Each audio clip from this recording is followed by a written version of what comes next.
Flying elephant. एक गांव में अहमद नाम का एक गरीब आदमी रहता था जो गुब्बारे बेचकर मुश्किल से गुजारा करता था।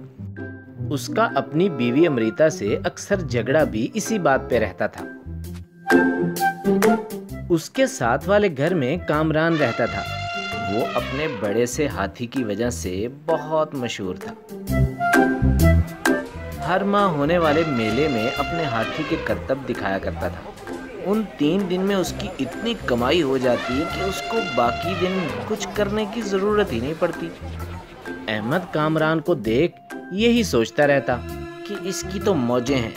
मैं यहाँ पूरा साल गुब्बारे बेचता हूँ और ये हर माह सिर्फ 3 दिन हाथी के करतब दिखा के इतने ज्यादा पैसे कमा लेता है। कुछ दिन बाद मेला लगा। अहमद ये देखकर हैरान हो गया कि इस बार बड़े हाथी के साथ उसका छोटा सा बच्चा भी था। सब लोग पागलों की तरह उस नन्हे हाथी को देखने आए। इतना रश इससे पहले कभी देखने में ना आया था। अहमद का तो जैसे दिमाग ही घूम गया। मन ही मन में बोला, सत्यानाश, पहले इस हाथी की वजह से कम वारे न्यारे थे कि अब उसका बच्चा भी आ गया। हाय, ये तो अब और अमीर हो जाएगा। वो मन ही मन में जलने लगा। इस पूरे दिन अहमद के गुब्बारे भी कम बिके। अब बच्चों को नन्हे हाथी को देखने से फुर्सत मिलती तो कोई गुब्बारे लेने की जिद करता। ये सब देखकर अहमद बहुत गुस्से में आ गया। इस कामरान का कुछ करना पड़ेगा। क्यों ना इस नन्हे हाथी को मैं चुरा लूं। इस तरह मैं भी बहुत पैसा कमाऊंगा। अगले दिन वो चुपके से कामरान के घर गया। उसने देखा कि नन्हा हाथी अपनी माँ से कुछ दूर सोया है। उसने चुपके से जाकर नन्हे हाथी को एक दवा पिला दी और चला गया। कुछ देर बाद कामरान नन्हे हाथी को बीमार देखकर घबरा गया। फौरन डॉक्टर को बुलवाया। दवा मैंने दे दी है, मगर इसको आराम की जरूरत है।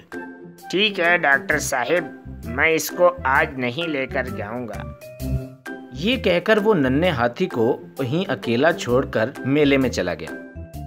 इधर अहमद पहले से ही उसके निकलने का इंतजार कर रहा था। कामरान को जाते देख वो जल्दी से उसके घर में घुसा और नन्हे हाथी को उठाने लगा। नन्हा हाथी दवा की वजह से नींद में था और अपनी जगह से नहीं हिल रहा था। अहमद ने उसे हर तरफ से धक्का लगाया। उसको जगाने के लिए केलों का लालच भी दिया, मगर कोई फायदा ना हुआ। फिर अहमद को एक आइडिया आया और अपने घर को भागा। थोड़ी देर बाद अपने गुब्बारों का स्टैंड वहां ले आया। एक एक करके उसने गुब्बारे नन्हे हाथी के साथ बांधने शुरू किए। जब नन्हा हाथी हवा में उड़ने लगा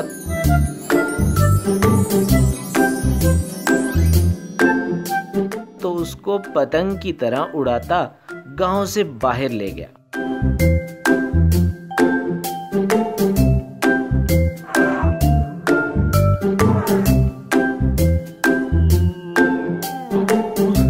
दूर किसी गांव पहुंचा जहां पहले ही उसके दोस्त ने एक घर का बंदोबस्त कर रखा था। अहमद ने नन्हे हाथी को एक छोटे कमरे में बंद किया और खुशी खुशी चारपाई पे सो गया। जब उठा तो अहमद ने सोचा बहुत देर से नन्हे हाथी को खाना नहीं दिया। ऐसे ही खाना देने के लिए कमरे का दरवाजा खोला तो नन्हा हाथी भागता हुआ बाहर निकला और अहमद कीचड़ में जा गिरा। नन्हा हाथी घर के सेन में तेज तेज भागने लगा। ओए रुक जा, ओए रुक जा, कहकर उसके पीछे भागने लगा। बड़ी मुश्किल से अहमद ने नन्हे हाथी को पकड़ा और रस्सी से बांध दिया। और जब आंगन में देखा तो नन्हे हाथी ने चारपाई, मिट्टी के बर्तन और यहाँ तक के शंकर का मोबाइल भी अपने पाँव के नीचे कुचल कर तोड़ दिया। अहमद सर पकड़े बैठा सोच रहा था कि अब क्या करे।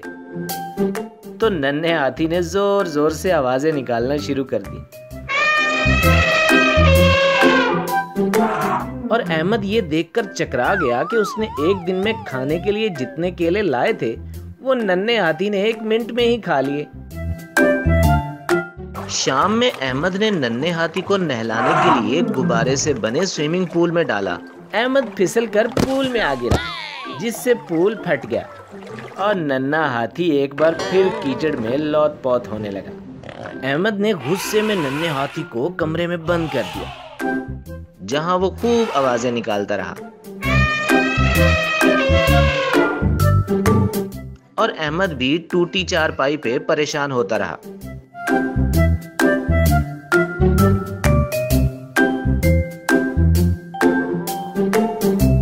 अहमद नन्हे हाथी को दोबारा गुब्बारों से बांधकर गिरता पड़ता अपने गांव वापस आया और कामरान के पांव में गिरकर रोते हुए बोला, मेरे से बहुत बड़ी गलती हो गई है। ये मुसीबत तुम ही पाल सकते हो। मुझे माफ कर दो। बदले में जो तुम कहोगे मैं करने को तैयार हूँ। कामरान के दिल में रहम आ गया। ठीक है, मैं तुम्हें पुलिस के हवाले नहीं कर रहा, लेकिन उसके बदले तुम्हें अपने गुब्बारों के साथ हाथी के करतब दिखाने होंगे। बोलो, मंजूर है? अहमद फौरन मान गया। अब लोग दूर दूर से गुब्बारों से उड़ते हाथी का करतब देखने आने लगे और शंकर भी खूब पैसे कमाने लगा।